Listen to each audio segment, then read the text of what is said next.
السلام علیکم ورحمۃ اللہ وبرکاتہ۔ ناظرین، اس وقت انتہائی افسوسناک اور دل چیر دینے والی خبر سامنے آ رہی ہے۔ مسلم نوجوان کے ساتھ پولیس کا شرمناک رویہ، تھانے میں بلے سے مارا، داڑھی کاٹ دی اور پیشاب پینے پر مجبور کیا۔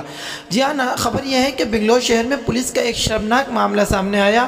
یہاں کے پولیس تھانے میں 23 سالہ مسلم نوجوان کے ساتھ مبینہ طور پر مار پیٹ کرنے، اسے پیشاب پینے کے لیے مجبور کیا گیا۔ بعد میں پولیس انسپکٹر کو معطل کر دیا گیا ہے۔ اطلاعات کے مطابق 1 دسمبر دوپہر تقریباً 1 بجے 23 سالہ توصیف پاشا کو گزشتہ روز پڑوسی سے جھگڑے کے الزام میں تھانے لے جایا گیا۔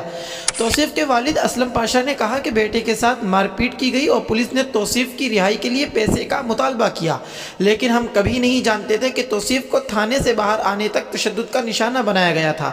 توصیف نے کہا کہ انہوں نے مجھے کرکٹ کے بلے سے کم 30 بار مارا، اور جب میں نے ان سے پینے کے لیے پانی طلب کیا تو انہوں نے مجھے پیشاب پینے پر مجبور کیا، میری داڑھی بھی کاٹ دی۔ میں نے ان سے ایسا نہ کرنے کی بھیک مانگی کیونکہ یہ میری عقیدت کا حصہ تھا، لیکن انہوں نے کہا کہ یہ پولیس اسٹیشن ہے، کوئی مذہبی مرکز نہیں ہے۔ انہوں نے مجھ سے تھانے کی صفائی بھی کروائی۔ ناظرین، یہ ایک ایسی خبر ہے جس نے مرکزی حکومت کی پول سب کے سامنے کھول کر رکھ دی ہے۔ ناظرین، اس خبر کے تعلق سے آپ کی کیا رائے ہے، کمنٹ کر کے ضرور بتائیے، اور ساتھ ہی ساتھ یہ درخواست بھی ہے کہ زیادہ سے زیادہ اس ویڈیو کو شیئر کریں دوستوں کے ساتھ، چینل کو سبسکرائب کر کے گھنٹی کے نشان کو آن کر لیں تاکہ اس طرح کی خبریں وقت پر آپ کو مل سکیں۔ ملتے ہیں ایک نئی ویڈیو میں۔